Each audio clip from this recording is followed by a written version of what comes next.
மக்களே 6வது நாள் பார்த்தீங்கன்னா ரொம்ப ஹாப்பியாக எல்லாருமே ஆகிட்டாங்க. ஏன்னா கொஞ்சம் அப்படி நாள் கூட கூட அவங்களுக்கு சந்தோஷம் தாங்க முடியல. ஒரு தாத்தா ஒரு அண்ணன் வந்தாங்க. அவங்க கொஞ்சம் சரக்கு அடிக்கிறனால நாளுக்குள்ளே கூட சரக்கு அடிக்கிறவங்க தான் இருப்பாங்க. புரியுதா? நம்ம யாருமே குடிக்காதன்னொன்னே அவ்வளோ ஒன்றுமே தெரில. ஏன்னா நம்ம எல்லாமே கொஞ்சம் கஷ்டப்பட்டு கஷ்டப்பட்டு எடுக்கிற மாதிரி இருந்துச்சு. நம்ம வலை இழக்கிற பாருங்கள், அவ்வளோ அருமையாக அந்த வலை போகும். ஆனால் என்ன, நம்மளுக்கு அவ்வளோ இழக்க தெரியாது.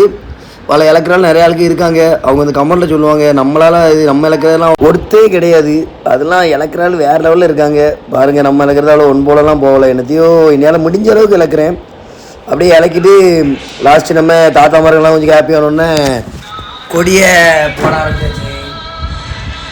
கொடியை போட ஆரம்பித்த உடனே நாள் கூட கூட நம்ம ஆள் சம்முன்னு ஆகிட்டாங்களா. அதுக்கடுத்து பார்த்தீங்கன்னா இலைக்கு முடிச்சுட்டு சம்முன்னு முன்னவே நம்ம எப்பவுமே இடத்துல வைக்கிற மாதிரி இடத்துல உட்காந்து படுத்தாச்சு. அன்றைக்கி வலை பிடிச்சிட்டு பார்க்க வெறும் 4-5 முரல் 2 செனையை குட்டி வந்துச்சு, வேறு ஒன்றுமே கிடையாது ஃப்ரெண்ட்ஸ்.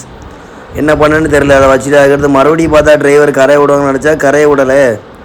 என்னடா எதுன்னு கரையை விடாமல் பார்த்தா இன்னொரு கடலை வச்சுட்டு போனோமா. 7 டே வீடியோ பாருங்கள், அது பரவாயில்லையாக இருக்கும். பாய், உங்கள் தரையவனவன்.